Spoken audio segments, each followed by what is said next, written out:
양도소득세 과세 대상 자산에 대해 설명하겠습니다. 과세 대상 자산은 세무상의 과세 대상으로 과세 그룹에 따라 분류되며 그룹별로 합산됩니다.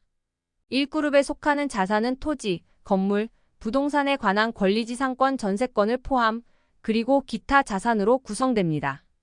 이 그룹에는 법정 주식 부동산과 다른 회사 주식 50% 이상 보유, 과점주주가 아닌 자에게 양도되는 경우에도 포함됩니다.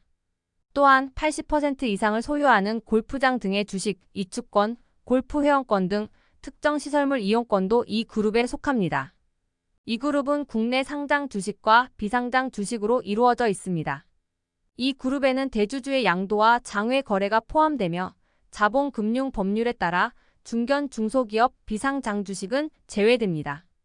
대주주는 2021년 4월 1일 이후 양도하는 주식 중 3억 원 이상 또는 1% 이상이며 코스닥의 경우 2%, 코넥스 및 비상장의 경우 4% 이상을 소유하는 경우를 말합니다. 상그룹은 파생 상품을 나타냅니다.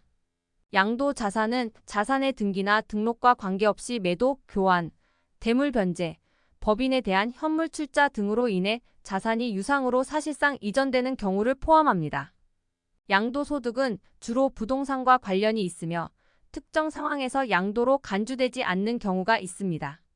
예를 들어 양도담보 목적으로 부동산을 담보로 사용하거나 환지처분과 같은 특별한 상황에서 양도가 아닌 다른 법적 처리가 이루어질 수 있습니다.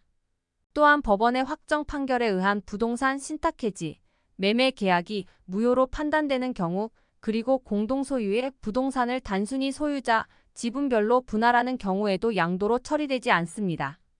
판례에 따르면 재산분할 청구권은 공유물 분할에 지나지 않아 양도로 취급되지 않으며 이혼 시 위자료는 유상양도에 해당합니다.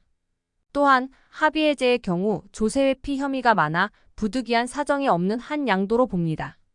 양도소득 취득원인이 무효인 경우에는 양도로 볼 수 없습니다. 상속받은 부동산이 경매처분되고 상속인의 채무가 소멸된 경우에는 양도로 간주됩니다. 일반적인 매매계약 해제와는 다른 경우인 환매약정은 새로운 매매계약으로 양도로 취급됩니다. 비과세 양도소득에 대해서도 알아보겠습니다.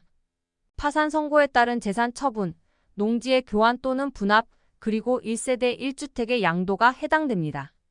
이러한 경우 양도소득에 대한 세금이 부과되지 않습니다.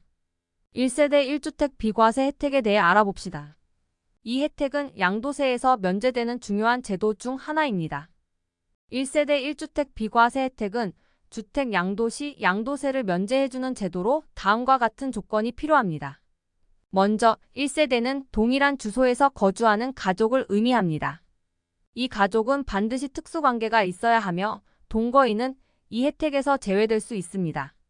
하지만 거주자의 연령이 30세 이상이거나 배우자가 사망하거나 이혼한 경우, 그리고 소득이 국민기초생활보장법의 최저생계비수준 이상이면서 주택을 관리하고 유지하며 독립된 생계를 유지할 수 있는 경우에도 해당 혜택을 받을 수 있습니다.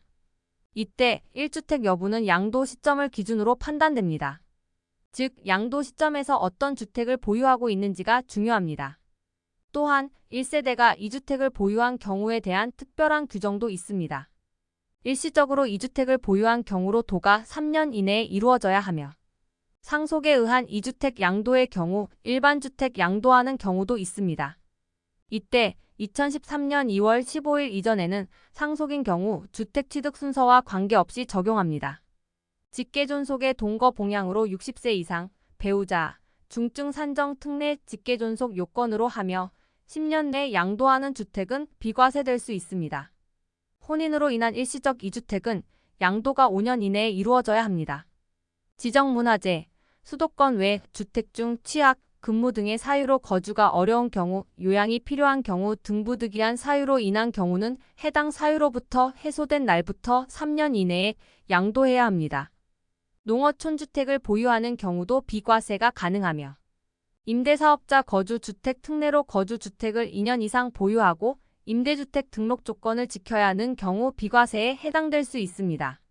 장기 어린이집도 이와 동일합니다. 판례를 통해 예를 들면 일시적으로 2주택을 보유한 뒤 혼인으로 인해 또 다른 주택을 보유한 경우에는 비과세 혜택을 받을 수 없다는 것을 알 수 있습니다. 보유기간 제한이 없는 경우는 다음과 같습니다. 세대원 전원이 5년 이상 거주한 건설임대 주택 등 수용된 주택으로부터 5년 이내에 양도하는 주택 부수토지 출국일로부터 2년 이내에 양도하는 경우 1년 이상 거주한 주택에서 부득이한 사유가 발생한 경우에 보유기간 제한이 없습니다. 미등기 자산에 대해서도 알아봅시다.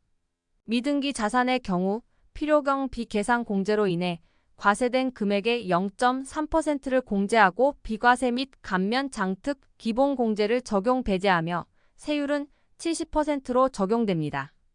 또한 제외 금액은 산출세액과 다운업 거래 금액 중 작은 금액을 선택합니다. 장기할부 계약 조건 법률 등에 따라 등기가 불가능한 자산, 교환분할 때토 및 8년 자격 농지, 건축 미허가로 인해 등기가 불가능한 자산으로서 비과세에 해당하는 경우, 도시개발 사업이 아직 종료되지 않은 경우, 건설업자가 취득한 채비지를 토지구획 공고 이전에 양도하는 경우 등은 미등기 자산으로 보지 않습니다. 취득 또는 양도 시기도 중요합니다. 대금 청산과 등기 접수일 중 빠른 날로 하며 장기할부 조건이 있는 경우 계약 시 1년 이상의 조건이 필요하며 사용수익과 인도일이 적용될 수 있습니다. 자각건설의 경우 사용승인서 교부일, 사용일을 고려하며 상속 또는 증여의 경우 상속 또는 증여가 시작된 날로 봅니다. 판례를 통해 예를 들면 장기할부 조건이 있는 경우 계약 시 1년 이상의 조건이 필요하며 매수 시 명의수탁자의 등기 접수일은 양도 시기로 보지 않으므로 명의신탁자 대금 청산일이 양도 시기로 간주됩니다.